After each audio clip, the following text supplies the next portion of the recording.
The film opens on a blustery evening. Tess Marshall, Georgina Campbell, shows up at an Airbnb that she booked at 467 Barbary Road, yet as she attempts to check in, she can't find the house key or reach out to whoever booked her. Before she leaves, she sees a light turn on in the house, and she rings the chime. A man named Keith Toshko, Bill Skarsgård, replies, and he says he booked the house too. Since they can't arrive at their bookers, Keith welcomes Tess to remain while they attempt to get things arranged. Tess can't book lodging elsewhere, so she washes up and is welcomed by Keith to share a jug of wine. She makes sense of that she is meeting with a producer named Bonnie Zane, Sophie Sorensen, for a new employee screening. Keith says he has seen her last film, notwithstanding Tess thinking no other person would have seen it a tad prior to hitting the sack. During the evening, Tess awakens to hear Keith panting in his rest, reasonable because of night dread. She attempts to awaken him, however winds up frightening the two of them. Keith denies anything is off base.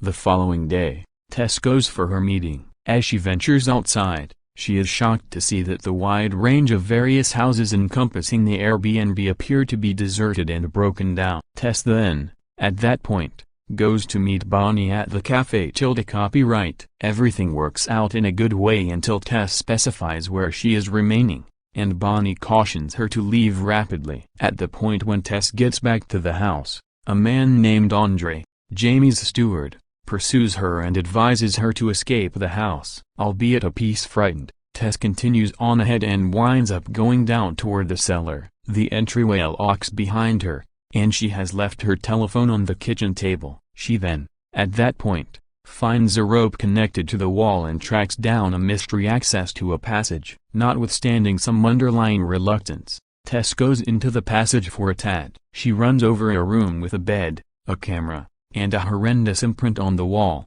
as well as a flight of stairs going further down, making her freak out. She runs back to the storm cellar and sees Keith outside, so she inspires him to assist with getting her out. Tess clears up for Keith what she saw and says they need to leave. Keith attempts to console her that there isn't anything significant down there, so he goes to look at it. Inevitably, Tess goes searching for Keith, and she strolls down the flight of stairs. She hears Keith shouting and calling for help. Tess tracks down him in the passage, and he says something messed with him. Before they can run, a frightening exposed humanoid monster, the mother, Matthew Patrick Davis, shows up and crushes Keith's head until he is dead before she thunders at Tess.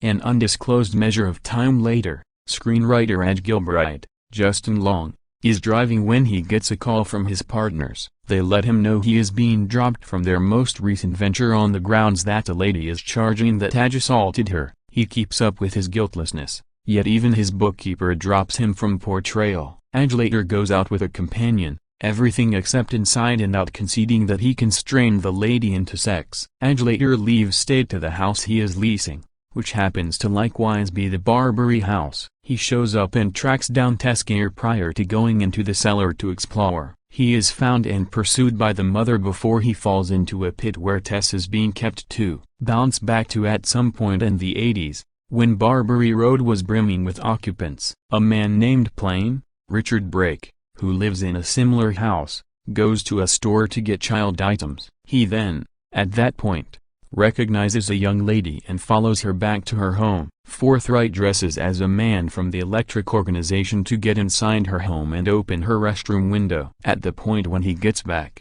his neighbor Doug, Kurt Braunhaler, tells Plain that he and his better half are selling their home. Back in the present, Tess advises Edge to be tranquil and quiet down. The mother then brings down a child bottle down into the pit, which Tess drinks from, yet Edge is less willing. The mother enters the pit and deals with Tess like her youngster. However, she snarls and shrieks toward Edge. Tess and Edge figure out how to move out of the pit and start to advance out, yet Edge is abandoned and caught in a room where the mother compels him to breastfeed off her. Tess figures out how to break the window to the storm cellar and is pulled out by Andre before the mother can contact her. Andre attempts to take Tess to somewhere safe, however she demands returning to free Edge. Tess calls the police, yet when they show up, they accept that she is a strung-out junkie because of her tousled appearance. She carries them to the house, however since she has no verification that there is any proof of the wrongdoing, The police leave. Tess holds on until it gets dull to break into the house and get her keys. At the point when she gets into her vehicle, the mother arises and attempts to break into Tess' vehicle. However, she crashes into the side of the house to attempt to kill the mother, yet it just momentarily takes her out. In the meantime, Aj has advanced into a room where he tracks down Candid, disabled and near death. Aj sees a few tapes that Straightforward has kept of the ladies he has assaulted throughout the long term. As Aj calls him out for how wiped out he is, straight to the point takes out a weapon and shoots himself in the head. Aj gets the weapon and leaves the room. Tess is down there and shouts to him, making Aj get frightened and pull the trigger. Tess is shot in the midsection, however Aj assists her with escaping the house. At the point when they get outside, Tess sees that the mother isn't where she initially was. She tells Aj she knows where they can race to. Tess brings Aj somewhere near the water where Andre advised her to go for security. He makes sense of for them that Blunt claimed the house and was in all probability the source that booked the people in question. He would capture ladies and assault them, delivering youngsters that he would likewise assault, and the mother is a result of depraved assault that has been in the house for north of 40 years. Albeit certain that she can't find them, Andre is immediately disproved when the mother arises and rips his arm off, then, at that point, pounds the life out of him with it.